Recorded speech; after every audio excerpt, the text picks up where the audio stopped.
It's a non-violent crime if you have no record. They have a scale. The system has a scale. Here's how the scale works. Hey everybody, Larry Lawton here. This is going to be a great video. We are going to be talking about a $500,000 robbery right here in Florida, in Hollywood, Florida, my old stomping grounds. I had to review this or talk about this robbery as the biggest jewel robber in the United States. Before I get started, please check me out on all our social programs. Check me out, my book, Gangster Redemption. Please check that out. Check out the cookbook. It will be out by the end of the month. And the Crooked Diamond cigars, which I will be smoking as well.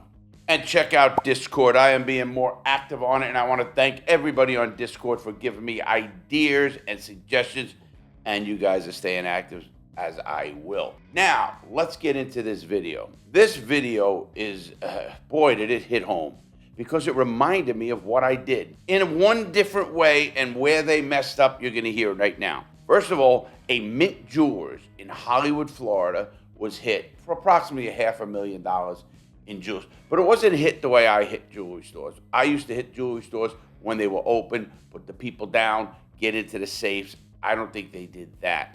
What they did was they went in at night. They actually had some good technology. They had a box that could jam a alarm box. I never had to do that because I was going into the stores when there was no alarm on. Now, they had that technology. Now, I want to show you a few things that they did right. First of all, look at the size of the building. You see it right up here? That building itself is very massive, which means you can get up on the roof of that building and nobody's really going to see you one way or the other. You can get up on the building on the other end of the building at night, or on a deserted side, or where there's no traffic, because that traffic on the side of where that jewelry store was is off a main road. So that jewelry store there can be seen from that. If they were putting a ladder up in front of a jewelry store, somebody's gonna notice. But you go to the other end, there's obviously a big place. It's a Publix. There's other stores in that building. Well, I used to like to do plazas like that with an anchor store, other small stores involved, because you could sit and you could case that jewelry store in a lot of different ways. As you can see, there's a GameStop. There's a Subway at the end of the place. There's a tax place right there as well. So you can actually sit in the car. You won't be noticed. You won't be picked out. Because if you're in a lone jewelry store and you're sitting in a parking lot looking at a jewelry store, that's not going to look good. And someone might pull your plate number. Somebody might call security, especially if they're a sharp owner of a jewelry store. Now, this owner happened to be pretty smart. I give him a little kudos here. Because one, he had his alarm system. It's Boo Daddy Diamonds. Never heard of them, but Boo Daddy Diamonds. It's called Mint Jewelers and Boo Daddy Diamonds. Now, what a little bit confusing, most high-end jewelry stores don't sell accessories like handbags and stuff like that, unless they're custom pieces that have jewelry embedded in them, or custom designed, something of that nature. Because in this store, they robbed some items that were not jewelry. Like I said, a high-end handbag, $3,500 handbag. As you can see in this store as well, they went through the ceiling. So this is not even an armed robbery. This is a burglary. And obviously, burglary of young people. There were 3 people. Let's see how this shirt stands out, because I have a feeling somebody's getting caught. I can't understand why they had high technology, which is the jamming equipment. They had saws or all the equipment to go through the roof, jam these alarms, and then they left DNA and fingerprints, and the one guy actually is seen on camera. That is a rookie move. Wow. If you case this store correctly, he's seen the store, he's seen the camera while they were doing the robbery at 5, I think he said 5:13 in the morning. Obviously, they were in the store for a long time, because you could see they ransacked the offices, they ransacked the place, which tells me they had a lot of time for looking for stuff. Now, going deeper into this robbery, What are they going to do with it? They have the technology to get in, but then two mistakes here. One, he is seen on a ring camera. Obviously, that's one of the things I would have picked out right away when I cased it.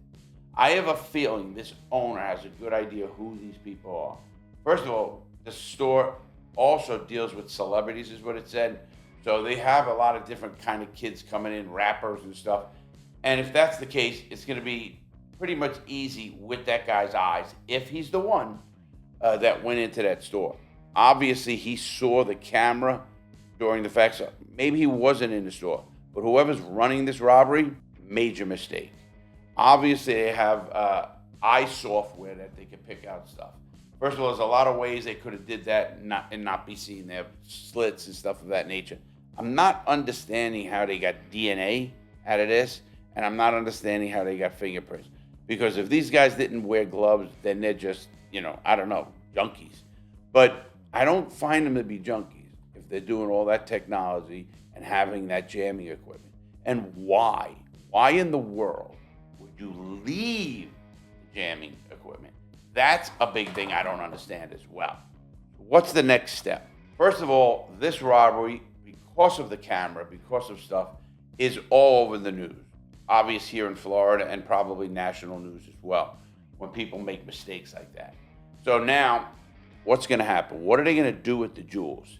The first thing these people need to do is get rid of that stuff and get some money and hide that money, because you're going to need it. You're going to need it for bail, or you're going to need it for a lawyer, or, quite frankly, you're going to need it for commissary money when you go to prison. Now, is this a ring that's doing this? I don't know. The police will be looking into that very heavily. They can be caught federally if the feds want them. If they find out they did another store maybe in Georgia, or another store in Alabama or South Carolina or somewhere else. If they did that, then the feds might come in and charge them what they call Hobbs Act. Hobbs Act is interfering with interstate commerce under the RICO Act. The state of Georgia would have definitely hit them with a RICO, because they're using RICO like it's, it's for anybody who just does two people in a crime. This case, I don't see that. I do see three people. I do see. Did they have a fence? That is my next question, my thought. Obviously, the police have their connections, and the industry has their own connections. Being this is such a high-profile screw-up, they're going to have a hard time of getting somebody, at least in this state, Florida, to actually take these jewelries, because once you do, you're an accessory to this crime. You're accepting stolen property and stuff of that nature. How did they get away as well? You have to remember, we are in 2023, and in 2023, there are cameras everywhere. Here's another note people might not be thinking about. You got to remember they did this robbery at 4 in the morning. They got in there at 4 because at 5:13 they were spotted. So even let's say they were in the store for 30 minutes. So let's say 4:30. There's not many vehicles in a parking lot or a area that cameras won't catch these vehicles coming and going one way or the other. So that's a big problem for these guys. How do you blend in at 4 in the morning? It's too hard. When I did robberies, I did them during the height of the day where you can blend right in. Nobody could see anything. Cameras weren't as prevalent. They had them, but they weren't as prevalent.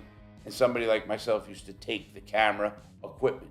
Obviously, this ring camera has been recorded off-site, which is a smart move. But where did they get that high-end jamming device for the alarms? And who did that? I couldn't even do that. I don't know how to do it. I have to learn it or get somebody who could, which I could. But that's a hard thing just to do. You don't just go and say, let me go on YouTube and figure this out. Because if you did that on YouTube and you made a mistake, you're all going to jail. Couple of positive facts. I know you're going to say, Larry, how is something positive if you rob a jewelry store and you make mistakes? It doesn't look like there's any firearm or weapon involved. With that said, it's not armed, and the cops aren't as hard on people who do robberies or burglaries without a firearm. There's nobody in the store. So that's another plus for them, because if you rob something and there's people and it's called a burglary of an occupied dwelling. And if it's an occupied dwelling, you're going to get hammered because they don't know if there could have been a hostage situation. This is a burglary of a business that is obviously not open at 4 in the morning. So those are things. How did they, if they did, get into the safe? If they did. And if they didn't, then why does the owner leave a $500,000 in jewelry or merchandise outside the safe? So these are questions that an insurance company is going to ask. And I think that's going to be really important in this case. Because, listen, the owner said he lost a $500,000 in stuff. Did he? Maybe. I don't believe it. Usually they don't. And listen, the FBI told me straight up, listen, they put in higher claims. More power to them. But this owner might not have had insurance either. He's personally putting up $10,000 to get to these guys. And why? If he's robbed and he has insurance, yeah, you want him caught. But what's the odds of you getting your material back or your stolen goods back? Probably very low. So in that case, why put up $10,000 of your own money? The police should put up the money. And with that said as well, the police should have a good handle on this case with all of the stuff I'm hearing about, whether it's DNA, whether it's equipment that's left behind with fingerprints. Were they mess ups or were they planned? You have to be careful on that as well, because the cops are going to find a fingerprint and they're not just going to arrest that person. Because what happens if these young people set somebody else up? Don't think it's out of the realm. That's called throwing somebody off trail. I did stuff like that, not with somebody else's, but I would do things where it would take the cops on a whole totally different path, so I had less to worry about. And it worked. I'm sure the cops are understanding of that now, but who knows? Hollywood, Florida, and where this store was done is pretty close to main roads. It's off Sheridan Boulevard. So you can get to 95 very quickly. You can even get a couple of turns and you're on the turnpike. In fact, you're not even far from the Hard Rock Hotel and Casino. So there is a good way to get out of there. And they did, but from there, what happens? I don't know. Now, 3 guys is what I saw. I never count 3. I always say there's somebody, and especially with technology they had, jamming stuff, they probably had somebody out in a vehicle monitoring the outside, with a walkie-talkie. So, hey, cops are here. Don't come up. Don't come down a ladder at this time. You can't put your head up, and a cop sees a head up, it's over. What are you going to jump from a building that height? No, you have the ladder. So they get down from there, and they probably had somebody else. So let's count 4 at minimum people in this robbery. And as the owner said, he says he thinks he has a good idea. First of all, if you're local and you're doing this robbery, you are really going on to the idiot scale. That's number one. Because somebody's going to spot you. Somebody's going to understand. What are you going to walk around with jewelry and stuff of that nature? You get out of the town you're in and rob something like that. You don't go rob a jewelry store in your backyard unless it's a setup. This doesn't sound like a setup, to be honest with the owner of the jewelry store. Because the owner of the jewelry store, if he was involved, is not going to be coming on and giving interviews. He's going to be, I don't want to talk about it. I just lost a lot of money, and have all his receipts. But, there's enough investigators in this case to realize they're going to look at everybody in this case. It's enough money, and it's now high enough profile that the cops want to parade these young people in front of a camera and say, look, don't come robbing in Hollywood. We're going to catch you. Well, I don't know. What will happen to them if they get caught? Let me give you a quick rundown. If they have no records, if they have no record at all, they're probably going to not do as much time as people would think. It's a nonviolent crime. If you have no record, they have a scale. The system has a scale. Here's how the scale works. If they have no record, how the system works is it's on a scale. The crime itself has a point system, and then your criminal history has a point. And within the crime you do, part of it is the value you took, money. If you had a financial crime, they have different scales for money. How much you rob gets a higher nut, and that goes down. And then your criminal history is over here, and then you meet the two, and that's the recommended sentences you're going to get. Obviously, everybody involved will get charged with the same crime. Now, this is what you're going to see. 3 can keep a secret if 2 are dead. Who jumps on the bus first? That's what it's called. Who jumps on the bus? So when the feds or the cops get these young people and they put them in an interrogation room, what's going to happen? Well, they're going to tell every one of them, hey, listen, you don't have a record. You want to really go to prison for 20 years? Not 20 years, but these kids don't know. They're scared.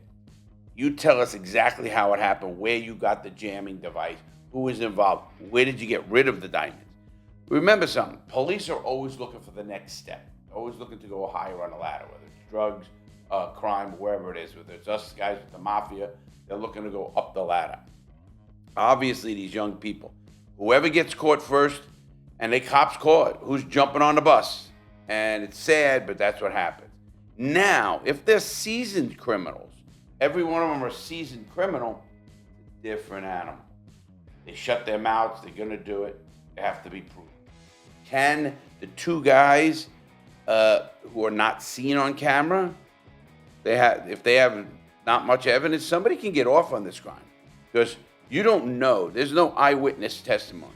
If somebody's there and does not have any DNA there or fingerprints there, what was one guy gonna say, he did it? Now, if they all stand strong, he has a good chance of getting away, at least in the initial. Usually people mess up.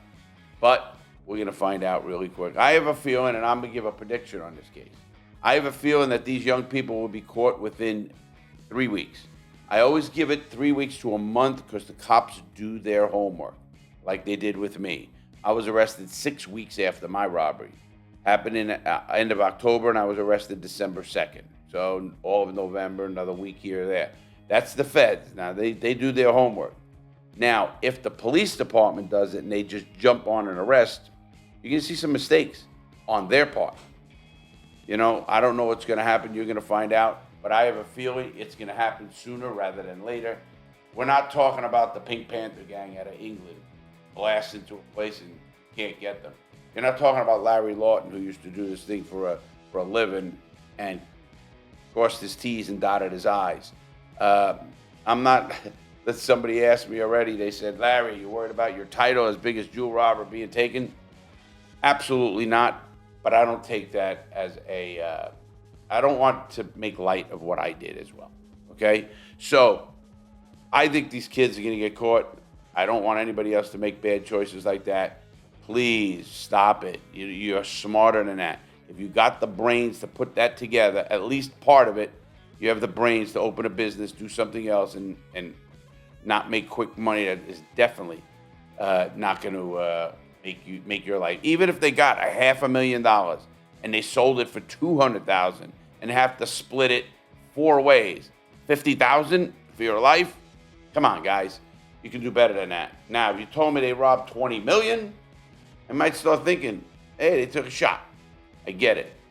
Still not enough for me, but I get it. With that said, I hope you like my points of view on a robbery like this. Please like, subscribe. Give me a comment in the comment section as I read those as well. Have a great day. Give us suggestions. Make good choices. Take care, everybody.